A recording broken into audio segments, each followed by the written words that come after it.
만약에요, 2028년 미래에서 온 경고문이 바로 오늘 우리 손에 떨어진다면 어떨 것 같으세요? 오늘은 바로 그 상상, 시트리니 리서치가 던진 아주 흥미로운 사고 실험을 가지고 이야기해 볼까 합니다. AI가 우리 경제를 정말 상상도 못한 방식으로 뒤흔들 수 있다는 그 생생한 시나리오 속으로 지금부터 같이 한번 들어가 보시죠. 자, 보통 우리는 AI 기술 발전, 이거 무조건 좋은 거라고 생각하잖아요? 그쵸? 근데 이 질문은요, 바로 그 생각에 그냥 찬물을 확 끼얹는 겁니다. AI에 대한 우리의 희망찬 전망이 전부 다 맞아 떨어졌는데, 와, 그 결과가 완전 끔찍한 비극이라면? 이 정말 역설적인 질문, 이게 바로 우리가 탐험할 미래의 출발점입니다. 이 끔찍한 미래, 이게 뭐 갑자기 하늘에서 뚝 떨어진 게 아니었어요. 모든 건 2026년 소프트웨어 산업에서 시작된 아주 작은 균열, 거기서부터 시작됐습니다.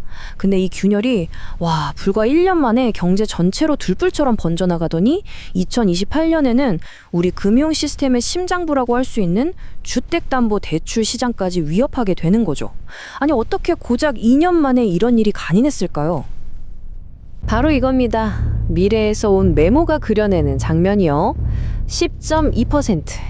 와, 한때는 이 숫자 하나만으로도 시장 전체가 공황에 빠졌을 텐데 이젠 뭐 그냥 암울한 일상이 되어버린 그런 미래를 말하는 거죠. 근데 이 경제 위기 속에서 진짜 이상한 현상이 나타나요. 바로 유령 GDP라는 개념입니다. 이게 뭐냐면요, 국가 경제 지표상으로는 분명 경제가 성장하고 있거든요. 근데 정작 내 지갑은 계속 텅텅 비어가는 그런 기이한 상황인 거죠.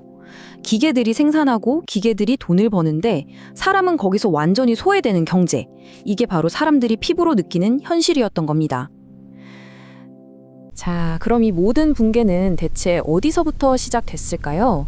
이게 참 아이러니한 게요, 그 시작점이 2025년, 그러니까 AI 기술을 가장 뜨겁게 환영했던 바로 그 소프트웨어 산업이었다는 겁니다. 바로 거기서 첫 번째 도미노가 무너지기 시작한 거죠. 불씨는 이거였습니다. AI의 코드 짜는 능력이요, 정말 말도 안 되게 좋아진 거예요.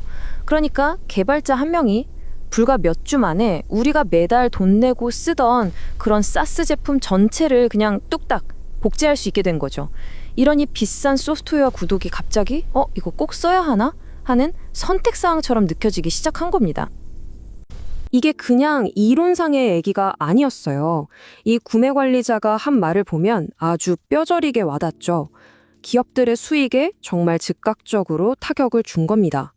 30% 할인해서 계약한 게 좋은 결과였다니 나머지는 어땠을지 상상이 가시죠. 그리고 마침내 2026년 3분기 서비스나우가 실적을 발표하면서 시장은 첫 번째 거대한 충격파를 정통으로 맞게 됩니다. 근데 이건 그냥 시작에 불과했어요. 앞으로 닥쳐올 그 끔찍한 악순환의 시작을 알리는 뭐랄까 공포의 신호탄 같은 거였죠. 이 상황에서 가장 끔찍한 역설이 바로 이거였어요. 기업들 입장에선 AI를 도입 안 할 수가 없는 거예요. 살아남으려면요. 근데 그 AI에 투자할 돈을 만들려면 어떻게 해야 되죠? 결국 사람을 잘라야 하는 겁니다. 그러니까 자신들을 위협하는 바로 그 기술에 투자하기 위해 직원들을 해고해야만 하는 정말 최악의 상황에 몰린 거죠. 하지만 이건 그냥 소프트웨어 업계만의 얘기가 아니었습니다. 이 붕괴의 불길은요, 인간의 삶을 아주 조금이라도 더 편하게 만들어주는 그런 모든 비즈니스로 삽시간에 번져나가기 시작했어요. 지난 수십 년 동안 수조 달러짜리 거대 기업들이 세워진 아주 간단한 원리가 있었어요. 바로 마찰과 습관을 돈으로 바꾸는 거였죠. 우리가 뭔가 비교하고 찾아보기 귀찮아하는 바로 그 지점, 늘 쓰던 것만 쓰려는 그 습관, 바로 그걸 파고들어서 돈을 벌었던 겁니다. AI 에이전트가 바로 이 비즈니스 모델을 그냥 완전히 박살내버린 겁니다. 생각해보세요. AI한테는 뭐 즐겨 찾는 앱 이런 게 있을까요? 없죠. 최고의 조건을 찾기 위해 수십, 수백 군데를 검색하는 걸 지겨워할까요? 전혀요. 인간의 선택이 습관과 편의성에 기반한다면 AI의 선택은 오로지 논리와 최적화 뿐이니까요. 그 결과는 정말 파괴적이었습니다. 여행, 보험, 부동산, 우리가 아는 거의 모든 중개산업이 속수무책으로 무너졌어요. 한 분석가는 이 상황을 아주 기가 막히게 표현했죠. 에이전트 대 에이전트의 폭력이라고요. 인간의 습관에 기생하던 비즈니스들이 이제는 기계들의 무자비한 효율성 앞에 무너져 내린 겁니다. 그리고 바로 이 지점에서 우리는 이 위기의 진짜 심장부, 그러니까 한 번 빠지면 헤어날 수 없는 자연적인 브레이크가 전혀 없는 악순환의 고리와 마주하게 됩니다. 이 악순환은 정말 지독했습니다. 한번 보세요. 먼저 AI 성능이 무섭게 발전하죠. 그럼 기업들은 비용을 줄이려고 화이트 칼라 직원들을 내보내고 그 돈으로 AI에 투자합니다. 그럼 일자리를 잃은 고소득자들은 당장 지갑을 닫겠죠? 소비가 줄어드니까 모든 기업들이 압박을 받고 그럼 살아남기 위해 또다시 AI에 투자해서 비용을 줄이려 합니다. 그리고 이 고리는 다시 처음으로 돌아가는 거죠. 그야말로 출구가 없는 겁니다. 이건 그냥 경제 보고서에 나오는 그런 숫자가 아니었습니다. 한때 18만 달러, 우리 돈으로 2억이 넘는 연봉을 받던 시니어 프로덕트 매니저가 일자리를 잃고 결국 우버 운전을 시작해서 수입이 4분의 1 토막 나는 그런 수많은 사람들의 이야기였습니다. 경제 전체에 걸친 대규모 임금 붕괴가 현실이 된 거죠. 자, 이렇게 사람들의 소득이 급격하게 무너지자 이제 실물 경제의 문제는 금융 시스템 전체를 뒤흔드는 훨씬 더 큰 위기로 번져나가기 시작합니다. 첫 번째 경고음은 사모신용시장이라는 우리가 잘 모르는 곳에서 울렸습니다. 쉽게 말해 비상장 기업에 돈을 빌려주는 시장인데 여기가 사스 기업들의 영원한 성장을 믿고 어마어마한 돈을 쏟아부었던 거죠. 근데 그 믿음이 깨져버린 겁니다.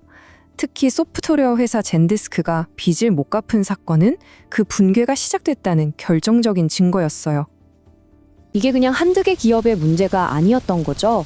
연준 의장의 표현을 빌리자면 금융 시스템 전체가 화이트 칼라의 생산성은 영원히 오를 거야 라는 단 하나의 가정 위에 서로 위태롭게 얽혀있는 연쇄적인 도박판 같았던 겁니다. 근데 그 가정이 완전히 박살나버린 거죠. 하지만 이 사모신용시장의 위기는요, 진짜 거대한 빙산의 일각에 불과했습니다. 수면 아래에는 훨씬 더 크고 훨씬 더 무서운 문제가 도사리고 있었거든요. 그리고 마침내 모두가 가장 두려워했지만 감히 입 밖으로 꺼내지 못했던 그 질문과 정면으로 마주해야만 했습니다. 가장 안전하다고 믿었던 자산, 절대 떼일 리가 없다고 생각했던 그 우량 주택담보대출마저 무너진다면 그때는 대체 어떻게 되는 걸까 하는 질문이었죠. 우리는 그 끔찍한 질문에 대한 답을 샌프란시스코, 시애틀 같은 기술 중심 도시들에서 똑똑히 보게 됩니다. 고소득 기술직 일자리가 증발해버리자 집값은 속절없이 폭락했고 이건 금융 시스템의 가장 밑바닥을 뒤흔드는 재앙이었습니다. 자, 그런데요. 이 암울한 미래 이야기에서 이제 한 걸음 뒤로 물러나 보죠. 왜냐하면 이 메모가 전하려는 가장 중요한 메시지는 이 모든 끔찍한 일이 아직 일어나지 않았다는 사실이기 때문입니다. 이 메모의 마지막은 이렇게 끝납니다. 당신은 이 글을 2028년이 아니라 2026년에 읽고 있습니다. 바로 지금 우리에게 하는 말이죠. 우리 사회는 아직 이 미래를 바꿀 시간이 있다는 겁니다. 광산 속 카나리아는 아직 살아있다고요. 이 끔찍한 악순환은 아직 시작되지 않았고 미래는 정해지지 않았습니다. 이 경고를 들은 우리는 과연 무엇을 해야 할까요? 진짜 중요한 질문이 무엇인지, 그리고 그 해답을 찾아 나서는 것, 이제 그건 온전히 우리의 몫입니다.